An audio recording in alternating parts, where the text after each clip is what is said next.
What's up, viewers? Patrick from Bible Verses Only, back with another video on this episode number 2 of Working Together Week of Bible Verses of the Day. And today's verse comes out of Colossians 3, verse 23, and it says, "Whatever you do, work at it with all your heart, as working for the Lord, not for human masters." And that's what that verse means, and let's get into it. It's time for our church recap. And we are going to start in Ephesians chapter 6, verses 11 and 12. And it says, "Put on the full armor of God so that you can take your stand against the devil's schemes. For our struggle is not against flesh and blood, but against the rulers, against the authorities, against the powers of this dark world, and against the spiritual forces of evil in the heavenly realms." And that's all for the verse portion of that sermon. And the notes are, we are in a war.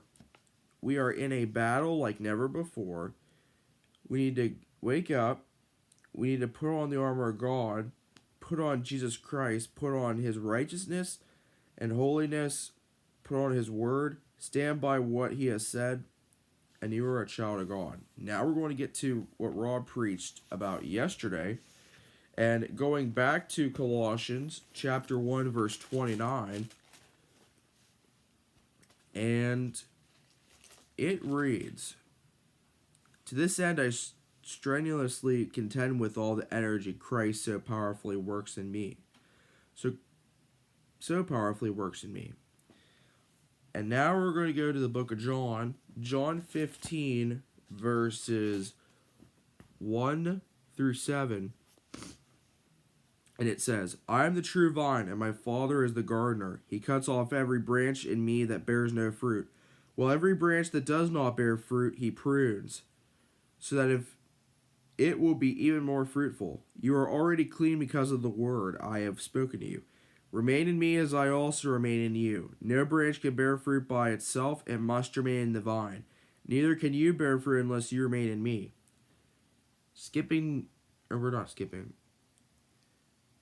"I am the vine, you are the branches. If you remain in me and I in you, you will bear much fruit. Apart from me, you can do nothing. If you do not remain in me, you are like a branch that is thrown away and withers. Such branches are picked up, thrown into the fire, and burned. If you remain in me and my words remain in you, ask whatever you wish and it will be done for you." And finally, also in John chapter 13, this is where Jesus washes the disciples' feet, and verses 7 through 8 was the key verses. And it says, so in the previous verse, Jesus Jesus comes to Peter, and he said to him, "Lord, are you going to wash my feet?" And Jesus replied, "You do not realize now what I am doing, but later you will understand." And this was the big one. "No," said Peter, "you shall never wash my feet." Jesus answered, "Unless I wash you, you have no part with me." And that's all for the verse portion. Those were the two key verses. Actually, it was one key verse, verse 8 of John 13. And the note was, we are called to abide in him. And the verse to leave you with today is in 2 Chronicles 7:14, which says, "If my people who are called by my name will humble themselves and pray and seek my face and turn from their wicked ways, then I will hear from heaven and I will forgive their sin and will heal their land." And that's going to do it for the video. Thanks for watching. And until next time, again, viewers, in every way, God's way is always the best way.